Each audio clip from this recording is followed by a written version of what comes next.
첫눈 오기 전날의 하늘은 유리처럼 맑았고 병원 소독약 냄새가 아직 남아있는 요양원의 로비는 괜히 더 차가워 보였다.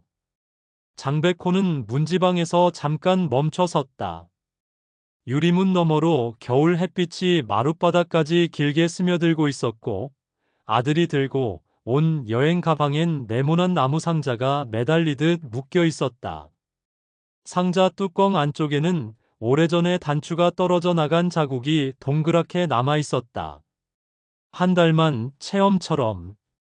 아들이 말끝을 낮췄다. 아버지 혼자 계시다 넘어지시면. 들었다. 수십 번. 백호는 고개를 끄덕이는 대신 상자를 가볍게 두드렸다. 소리가 텅 하고 울렸다. 안에는 사진 2장, 낡은 하모니카, 그리고 접히고 또 접혀 종이가 윤이 난 편지 한 통이 들어 있었다.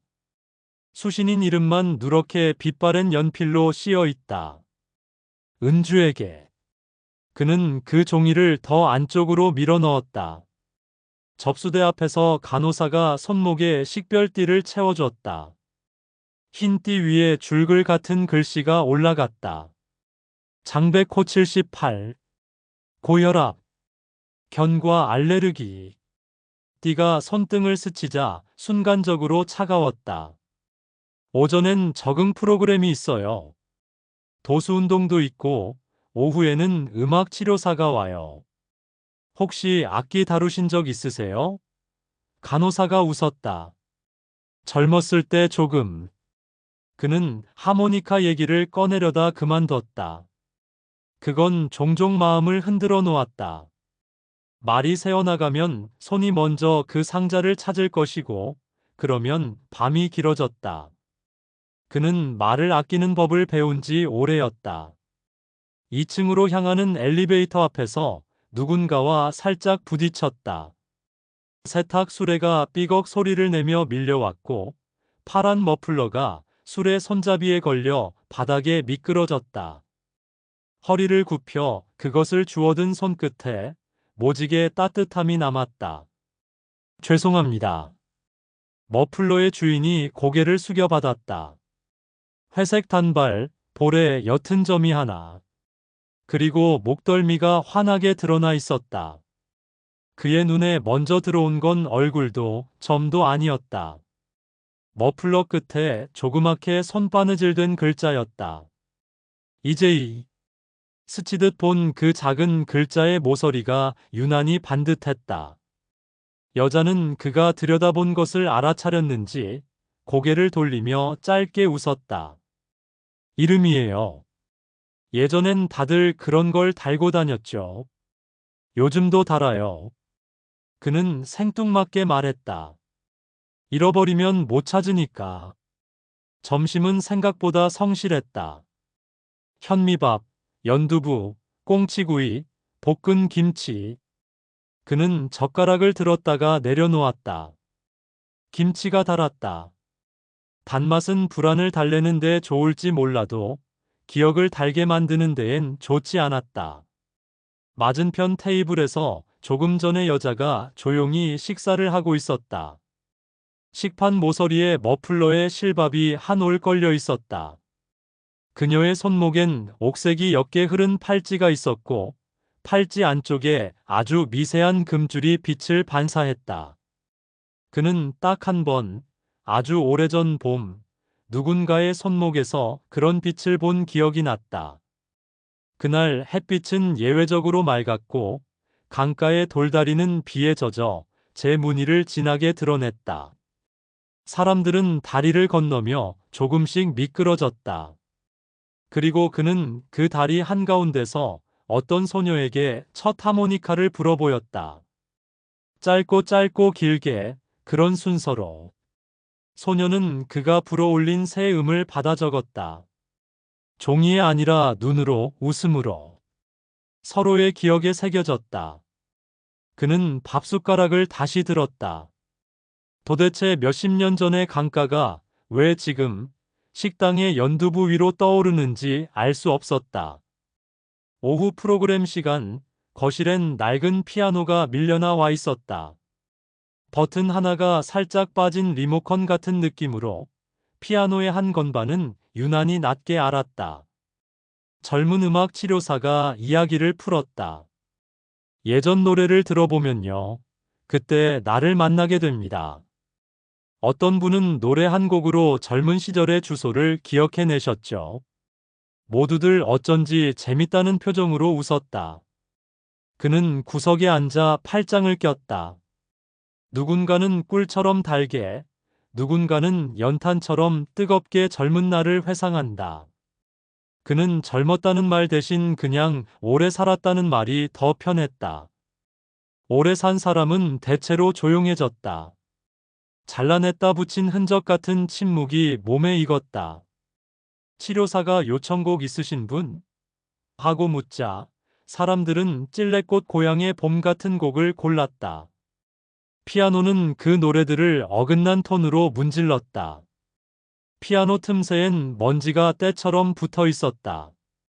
어느 순간 치료사가 느닷없이 미지의 선율을 두세 마디 훑었다. 어디서 들어봤다 싶은데 끝을 알 수 없는 그 짧은 곡의 끄덕임 같은 멜로디. 그는 무의식적으로 하모니카 없이 입술로 아주 낮게 그 뒷마디를 잇고 말았다. 짧게, 짧게, 길게, 그리고 더 길게. 미약한 공기가 입술 사이로 스며들어 나왔다. 그 순간 멀찌감치 앉아있던 그 여자의 옆 얼굴이 살짝 돌아섰다. 그도 그녀를 봤다. 둘의 눈이 아주 잠깐 얽혔다. 계속하시죠.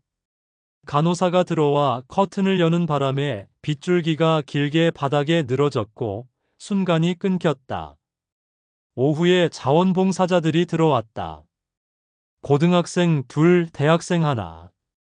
고등학생 남자아이가 피아노 앞에 앉아 할머니, 요구르트 드실래요? 하고 물으며 음을 또 빗나가게 눌렀다. 그는 B 플랫이 아니라 B라고 하고 싶었지만 참았다. 누구에게도 아무 말도 하지 않는 게 자신에게 가장 쉬운 일이라는 걸 그는 알게 됐다. 말 대신 하모니카가 입술에 닿으면 그저 불게 되는 새음. 언제나 그 자리에서 기다리던 표시처럼 돌다리의 한가운데 비가 오던 날 소녀의 머플러가 젖어 색이 조금 더 짙어지던 날 저녁 무렵 그는 복도 끝 창문 옆 긴 의자에 앉아 있었다. 유리창에 밤이 걸려 있었다. 불 켜진 마을의 창들이 멀리서 별처럼 박혀 있었다. 창틀 안쪽에 작은 화분이 한 벌 놓여 있었다. 아마도 누군가의 가족이 놓고 간 선인장. 그 옆에 은은한 파란 머플러. 누군가 급히 전화라도 받으러 갔는지 두고 간 모양이었다. 머플러 끝 자수가 다시 눈에 들어왔다. 이제이. 그는 손끝으로 자수의 올을 살짝 만졌다가 화들짝 손을 뗐다. 허공이 찌릿했다. 문득 오래전 그 소녀의 이름 표기가 떠올랐다. 학예회 때 합창단 자리표에 적힌 강은주일 -7. 그는 의자 등받이를 더 깊게 붙잡았다. 이름은 늘 뜻밖의 곳에서 되돌아오는 법이다. 버스표, 시험지, 옷깃 안쪽, 혹은 머플러 끝. 그런데 그때 복도 저쪽에서 누군가 아주 낮게 노래를 흥얼거렸다. 흔히들 있는 멜로디였다. 방송에 나오지 않는 노래, 음반으로도 발매되지 않았던 동네 대회에서만 울려 퍼졌던 선율. 그는 몸이 먼저 반응했다. 자리에서 일어나 그쪽으로 두 발짝. 소리는 계단참 위에서 사라졌다가 코너를 돌아 다시 나타났다. 짧게, 짧게, 길게. 그는 말없이 귀를 기울였다. 소리는 복도의 끝, 야간 간호사 스테이션 근처에서 멈췄다. 그 여자의 실루엣이 유리창을 통해 보였다. 전화기를 귀에 댄 채 눈을 감고 있었다. 그의 입에서 불쑥 말이 튀어나왔다. 그 노래 어디서 들으셨어요? 여자가 놀라 고개를 돌렸다. 눈동자가 잠깐 흔들렸다가 아주 작은 미소를 만들었다. 다리에서요. 그녀의 목소리는 겨울 공기처럼 마르고 맑았다. 여름비 내리던 날 다리 밑에서요. 간호사가 장부를 들고 나타나 그녀의 이름을 불렀다. 강은주 어르신, 약 드실 시간이에요. 그녀는 전화를 끊고 간호사를 따라 걸음을 옮겼다. 발 뒤꿈치가 바닥에 닿을 때마다 코트 안쪽에서 팔찌가 작은 금속 소리를 냈다. 복도의 불빛이 그 소리에 짧게 반짝였다. 그는 멀어지는 뒷모습을 바라보다가 자신의 손목에 흰 띠를 내려다봤다. 칸칸이 적힌 활자, 같은 이름들 사이로 빈칸 하나가 흐릿하게 남아 있었다. 누구도 적어주지 않은 그 빈칸을 그는 오래 붙잡고 살았다. 다음 날 아침, 그는 햇살이 가장 먼저 드는 장소를 찾아냈다. 정원 한쪽, 은행나무 아래 벤치. 가을이 다 지나간 자리였지만 가지 끝에 움켜쥔 듯 남은 몇 장의 잎이 햇빛을 향해 떠 있었다. 바람이 불자 종이장처럼 한 장이 떨어져 그의 무릎 위에 안겼다. 그는 그것을 조심스럽게 펼쳐 손바닥에 올려놓았다. 얇은 인맥 사이로 과거의 골목길이 지나가는 것 같았다. 어디선가 휙, 바람 소리. 벤치 반대편에 누군가 가볍게 앉았다. 파란 머플러. 그녀는 미안하다는 듯 웃었다. 여긴 햇살이 참 좋네요. 그렇죠. 그는 목을 가다듬었다. 요즘은 이런 햇살도 비싸졌어요. 그녀가 빙긋 웃더니 손가방에서 작은 다이어리를 꺼냈다. 다이어리 안쪽에는 말린 은행잎이 더 있었다. 인맥이 바삭 소리를 냈다. 그는 자신도 모르게 하모니카를 꺼내어 만지작거렸다. 검은 몸체 옆면에 얇게 긁힌 자국이 있었다. 누군가 이름을 새기다 말아버린 흔적. 비, 기. 가장자리가 달아 모서리만 살짝 남았다. 그 순간 그녀의 눈이 하모니카로 내려왔다. 아주 잠깐, 아주 미묘하게. 어르신들, 오늘은 특별히 옛 카세트 테이프를 들어볼 거예요. 음악 치료사가 야외 스피커를 끌고 나왔다.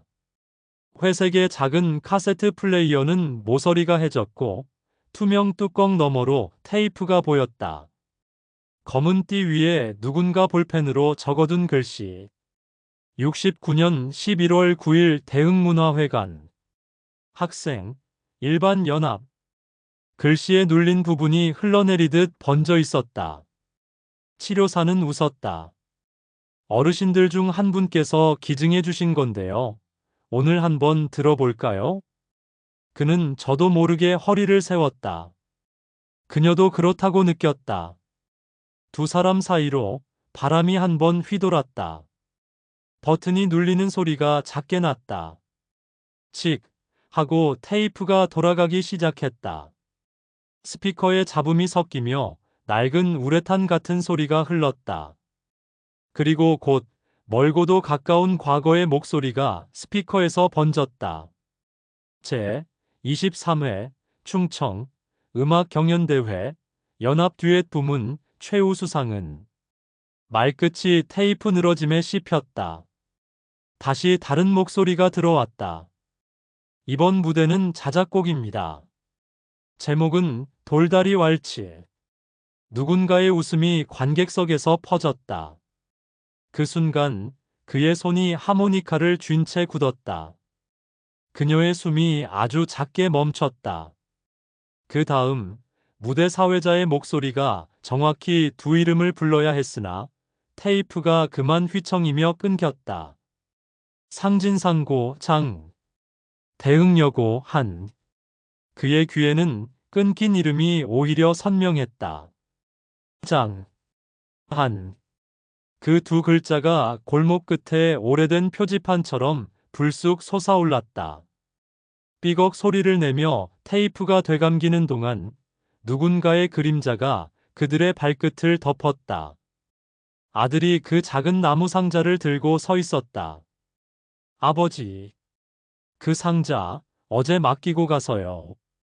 상자는 햇빛을 받아 한쪽 면이 따뜻했다. 그는 상자를 받아들며 그녀를 보았다. 그녀는 머플러 끝을 꼭 쥐고 있었다.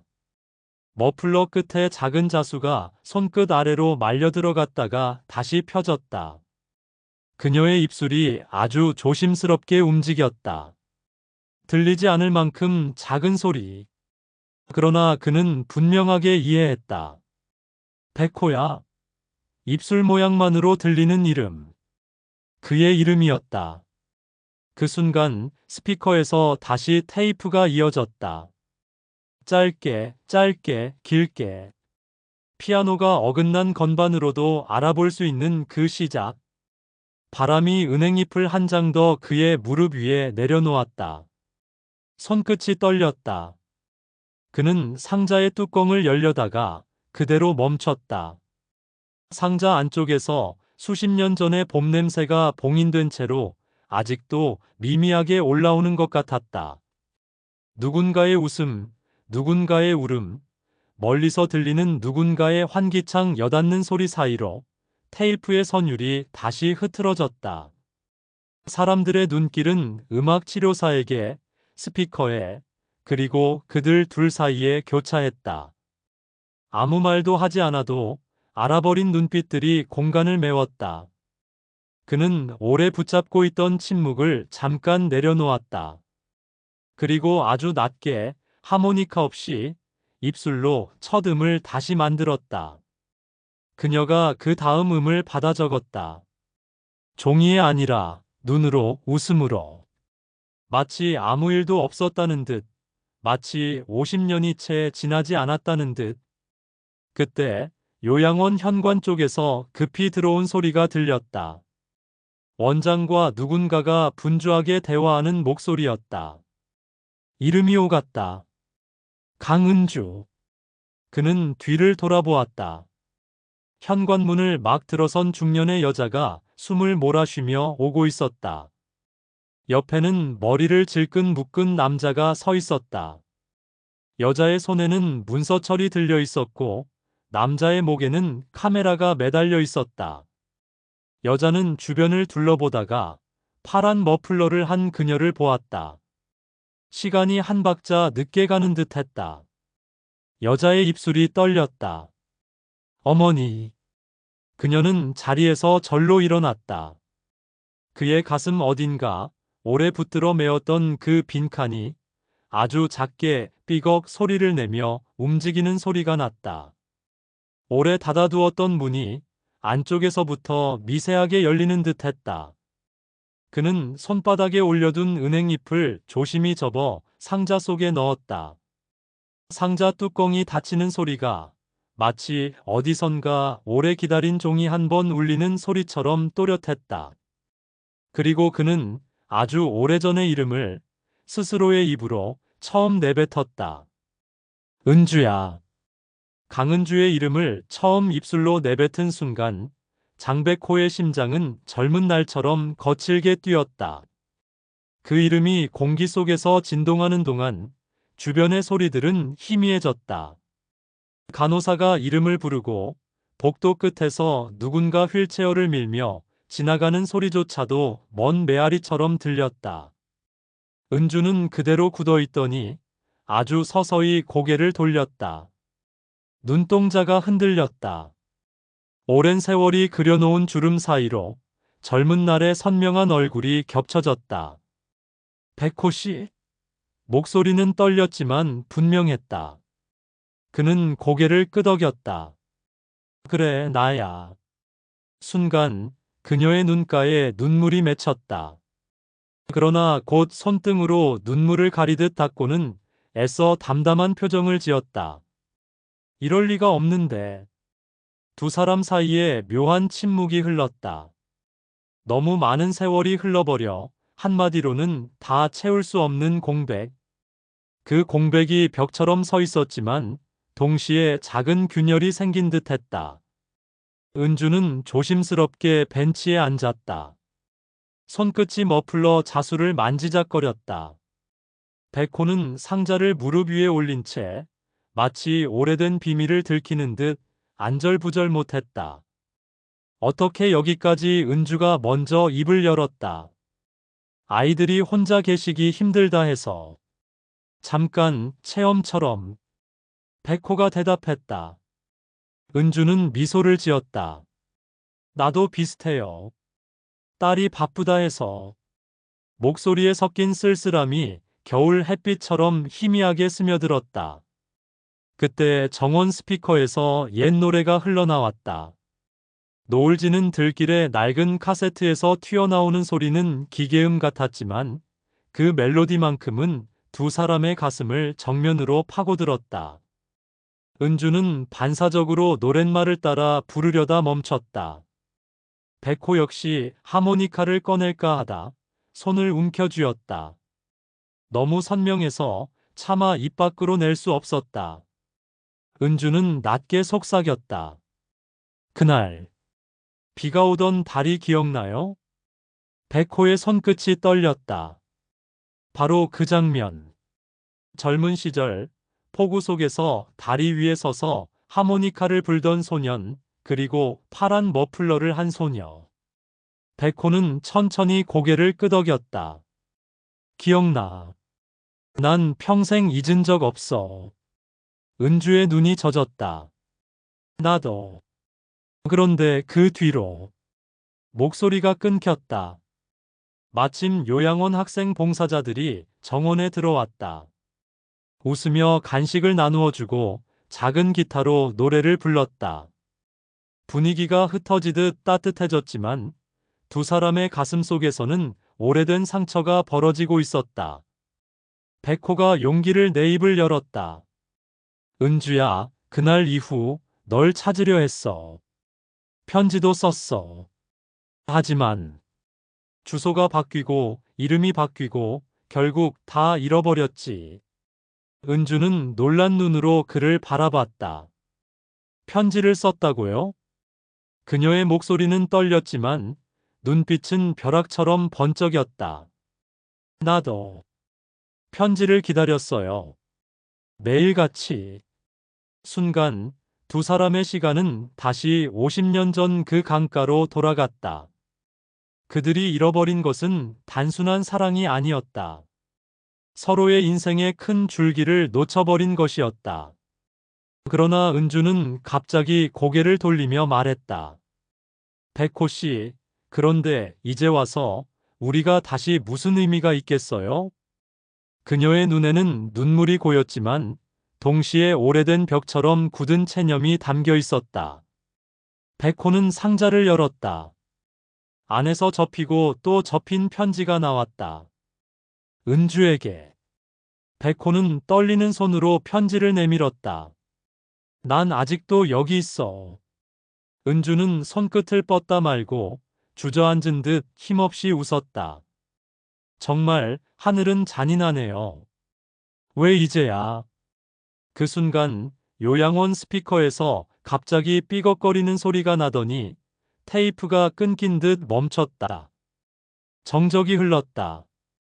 아이들의 웃음소리, 간호사의 발소리만 남았다. 그러나 두 사람 사이에는 오직 그 편지만이 있었다. 은주는 끝내 편지를 받지 못했다. 대신 머플러 끝을 쥐고 일어나며 말했다. 내일 얘기 더 해요. 오늘은 너무 벅차서. 백호는 멍하니 고개를 끄덕였다.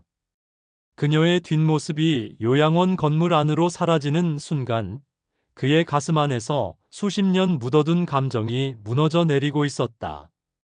그날 밤 장백호는 잠을 이루지 못했다. 요양원의 조용한 복도에는 간호사의 발소리와 산소호흡기의 규칙적인 칙, 칙 소리만이 울렸다. 그는 침대 머리맡에 놓인 상자를 열었다. 접히고 또 접힌 편지를 꺼내 들고 작은 전등을 켰다. 종이는 이미 오래되어 바스러질 듯했고 글씨는 빛바랜 연필 자국이었지만 또렷했다. 은주야, 내가 널 다시 찾을 수 있을까? 강가에서 네가 불러준 그 노래가 자꾸 귀에 맴돈다. 혹시라도 이 편지가 닿는다면 꼭 답을 주길 바란다. 나는 여전히 하모니카를 가지고 있다. 그는 편지를 준 채 깊은 한숨을 내쉬었다. 그리고 문득 창밖을 바라보았다. 달빛 아래 정원 벤치에 누군가 앉아 있었다. 파란 머플러가 달빛을 받아 희미하게 빛났다. 다음 날 음악 치료 시간이 다시 열렸다. 은주는 피아노 옆자리에 앉아 있었고 백호는 망설이다가 반대편에 자리를 잡았다. 치료사가 옛날 유행가를 연주했는데 은주는 어느 순간 눈을 감았다. 그리고 노래를 흥얼거렸다. 짧게, 짧게, 길게. 선율은 마치 암호처럼 오직 두 사람만 알아들을 수 있는 신호였다. 백호는 눈물이 솟구칠 뻔했지만 꾹 참았다. 그는 하모니카를 꺼내 가슴에 쥐었다. 은주의 목소리는 마치 젊은 시절로 돌아간 듯 맑았다.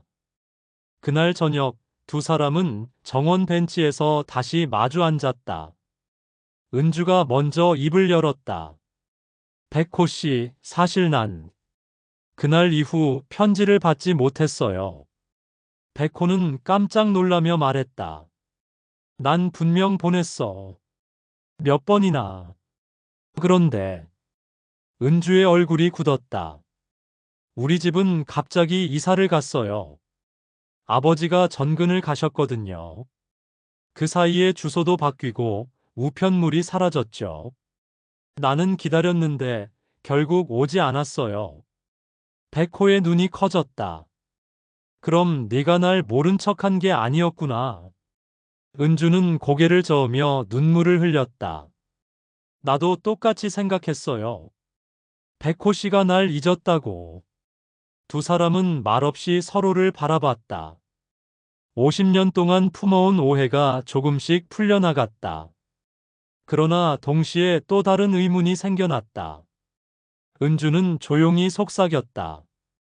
사실 그때 나도 편지를 썼어요. 그런데 그 편지가 목소리가 떨리며 끊겼다. 어떻게 됐는데? 백호가 다그치듯 물었다. 은주는 고개를 숙였다. 돌아왔어요. 반송 도장과 함께. 수취인 불명.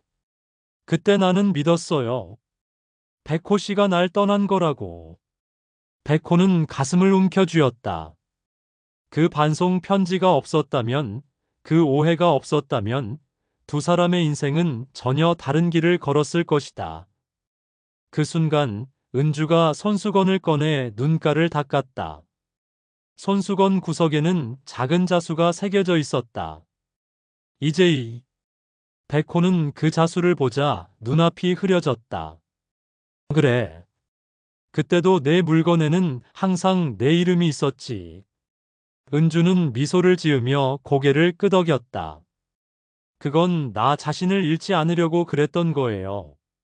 언제 어디서든 내 이름만은 지켜야 한다고. 두 사람은 그렇게 한참 동안 말없이 앉아 있었다. 정원의 은행잎이 바람에 흩날리며 떨어졌다. 그 순간 두 사람은 비로소 깨달았다. 서로를 잊은 것이 아니라 세상이 두 사람을 갈라놓았다는 것을. 요양원의 밤은 고요했지만 장백호와 강은주 두 사람의 가슴속은 폭풍처럼 요동쳤다. 낮 동안 풀린 오해의 매듭은 곧장 더 깊은 비밀로 이어졌다. 정원 벤치에서 서로를 마주한 채 두 사람은 마치 50년 전 강가에 서 있던 것처럼 떨리는 눈빛을 나눴다. 은주야, 사실 난 네가 나를 일부러 피했다고 생각했어. 내가 가진 게 없어서, 내 가족이 반대해서. 백호가 먼저 고백했다. 은주는 잠시 숨을 고르다 고개를 끄덕였다. 맞아요. 우리 집안은 당신을 반대했죠. 아버지가. 그날 당신 얘기를 듣고 몹시 화를 냈어요. 가난한 집 아들은 절대 안 된다고. 백호의 손등에 핏줄이 붉어졌다. 그럼 넌 어쩔 수 없었던 거구나. 은주는 눈물을 꾹 참으며 이어갔다. 나는 끝까지 버티고 싶었어요. 하지만 결국 다른 집안에서 중매가 들어왔고 아버지는 강제로 결혼을 추진했죠. 나는 그날 밤 도망치려 했어요. 하지만 어머니가 울며 말렸어요. 내가 가면 집안이 무너진다고. 백호의 눈빛이 흔들렸다. 그는 입술을 깨물며 말했다. 그때 네가 나타나지 않아서 난 강가에서 하모니카만 불다 돌아갔어. 그날 이후 난 마음을 닫아버렸지. 두 사람 사이에는 무겁고 깊은 침묵이 흘렀다. 은주는 손목의 팔찌를 만지작거렸다. 사실 이 팔찌, 그날 내가 도망치다 들고 나온 거예요. 내가 가진 건 아무것도 없었는데 유일하게 나를 붙잡아 주던 게 이거였죠. 근데 결국 못 갔어요. 그날 이후로 평생 후회했어요. 백호는 상자를 열어 하모니카를 꺼냈다. 나는 이걸 평생 간직했어. 내가 들을 수 있도록. 내 이름을 새기다 만 흔적도 남아있어. 그런데 결국 내 앞에서 한 번도 불어주지 못했구나. 은주는 그 하모니카를 바라보다가 손을 뻗어 조심스럽게 쥐었다. 손끝이 떨렸다. 이 소리를 들으면 난 다시 18이 되어. 하지만 지금은 그녀의 눈물이 뚝뚝 떨어졌다. 지금은 너무 늦은 거 아닐까요? 백호의 눈빛이 단호해졌다. 늦지 않았어. 우린 아직 살아있잖아. 지금이라도 서로의 이름을 부를 수 있잖아. 그 순간 요양원 복도에서 은주의 딸과 아들이 들어섰다. 그들은 두 사람을 발견하자 놀란 눈으로 서로를 바라봤다. 딸은 목소리를 높였다. 어머니, 저분은 누구세요? 왜 이렇게 친한 척 하세요? 은주는 당황해 고개를 숙였다. 그러나 백호가 자리에서 일어나 당당히 말했다. 난 내 어머니의 옛사람이네. 내 어머니가 평생 마음속에 간직했던 이름이야. 딸은 얼굴이 굳어졌다. 지금 와서 그게 무슨 소용이에요? 우리 어머니는 이미 가정을 꾸리고 아이를 낳고 할머니가 되었는데. 순간 은주의 손이 크게 떨렸다. 오랜 세월 숨겨왔던 아픔이 터져나오려 했다. 그녀는 눈물을 삼키며 고개를 저었다. 아니야. 내 인생은 늘 후회였어. 내 진짜 마음은 여기 있었어. 아들은 차갑게 말했다. 그럼 우리 아버지는요? 당신 남편은?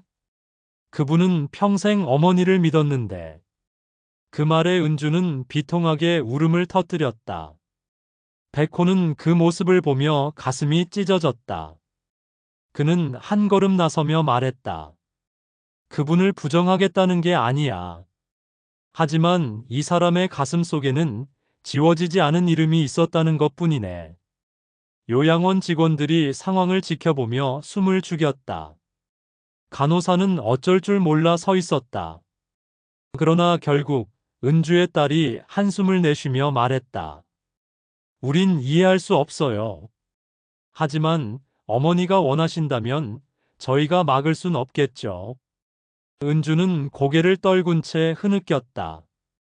백호는 그녀의 어깨를 조심스럽게 감쌌다. 은주야, 이제라도 내 마음을 숨기지 마. 우리는 너무 많은 세월을 잃었잖아. 은주는 그의 품에 기대어 작게 속삭였다. 백호 씨, 나 너무 무서워. 다시 사랑한다 말하면 또 뭔가를 잃을까봐. 백호는 굳은 목소리로 대답했다. 이제는 잃을 게 없어. 남은 건 오직 진심뿐이야. 다음 날 아침, 요양원 정원에는 잔설이 얇게 깔려 있었다.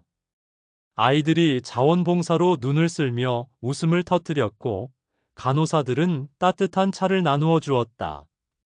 그러나 장백호와 강은주의 마음은 여전히 긴장과 두려움으로 얼어 있었다. 전날 밤 자식들의 반대와 오랜 상처가 다시 그들을 갈라놓을 듯 했기 때문이다. 은주는 창가에 앉아 있었다. 파란 머플러가 햇빛에 반짝였지만 그녀의 눈빛은 흐릿했다. 백호 씨, 우리 그냥 이렇게 추억으로만 남겨야 하는 거 아닐까요? 아이들에게 상처를 줄 수도 있어요. 백호는 곧장 고개를 저었다. 아니야. 추억은 지난 일이지만 지금은 살아있는 오늘이야. 은주야, 우리는 더 늦기 전에 스스로를 용서해야 해. 그때 요양원 원장이 다가왔다. 그는 조용히 두 사람을 불러 회관으로 안내했다. 안에는 이미 다른 어르신들과 가족들이 모여 있었다. 원장은 따뜻한 목소리로 말했다. 어제 있었던 일은 모두가 들었습니다. 그러나 이건 부끄러운 이야기가 아니라 용기 있는 고백입니다. 우리 모두가 목격자가 될 수 있다면 두 분의 삶은 다시 이어질 수 있습니다. 사람들이 조용히 고개를 끄덕였다. 은주의 딸과 아들은 복잡한 얼굴로 서 있었지만 더 이상 반대하지 않았다. 딸은 결국 눈물을 닦으며 말했다. 어머니, 이제라도 행복하시길 바래요. 그 말에 은주는 참았던 울음을 터뜨렸다. 백호는 그녀의 손을 꼭 잡았다. 마치 50년 전 강가의 돌다리 위에서 잡았던 그 손처럼 이번엔 절대 놓치지 않으리라 다짐하며 음악 치료사가 피아노 앞에 앉아 조심스레 연주를 시작했다. 오래된 곡 돌다리 왈츠. 건반은 여전히 삐걱거렸지만 멜로디는 두 사람의 심장을 정면으로 파고들었다. 백호는 하모니카를 꺼내 들어 함께 불었다. 그 순간 은주도 낮게 따라 불렀다. 노래와 하모니카 그리고 피아노 소리가 한데 어우러져 요양원 전체를 채웠다. 다른 어르신들은 박수를 쳤고 아이들은 눈을 반짝이며 따라 불렀다. 눈물과 웃음이 뒤섞인 따뜻한 풍경 속에서 두 사람은 50년 만에 마침내 다시 하나가 되었다. 연주가 끝나자 은주는 파란 머플러를 벗어 백호의 목에 걸어주었다. 이건 늘 나를 지켜준 거예요. 이제는 당신이 가져요. 백호는 떨리는 손으로 머플러를 만졌다. 은주야, 고맙다. 이제 내 인생의 마지막 길을 내 손과 함께 걸을 수 있겠다. 사람들이 박수를 치며 환하게 웃었다. 자식들도 결국 다가와 두 사람을 안아주었다. 모든 오해와 상처가 눈처럼 녹아내리는 순간이었다. 해질 무렵 정원 벤치에 나란히 앉은 두 사람은 하늘을 바라보았다. 붉은 노을이 요양원 창에 비치고 멀리서 까마귀가 날아갔다. 백호는 낮게 속삭였다. 이제 두렵지 않다. 네가 곁에 있으니까. 은주는 고개를 기대며 말했다. 우리에게 주어진 건 오직 오늘뿐이지만 오늘이 평생보다 더 길고 소중하네요. 그 말에 백호는 눈을 감고 하모니카를 불었다. 짧게, 짧게, 길게. 50년 전 강가에서 불던 그 멜로디. 이번에는 끝내지 못했던 곡을 끝까지 이어 불었다. 은주는 눈을 감고 미소 지으며 그 선율을 마음속 깊이 새겼다. 하모니카의 마지막 음이 사라질 때 정원에 앉아있던 모두가 알았다. 이것은 단순한 우연한 재회가 아니라 인생이 돌고 돌아 찾아낸 기적 같은 사랑의 귀환이라는 것을. 여기까지입니다. 감사합니다. 꾸벅. 구독, 좋아요, 알림 설정 부탁합니다. 건강하세요.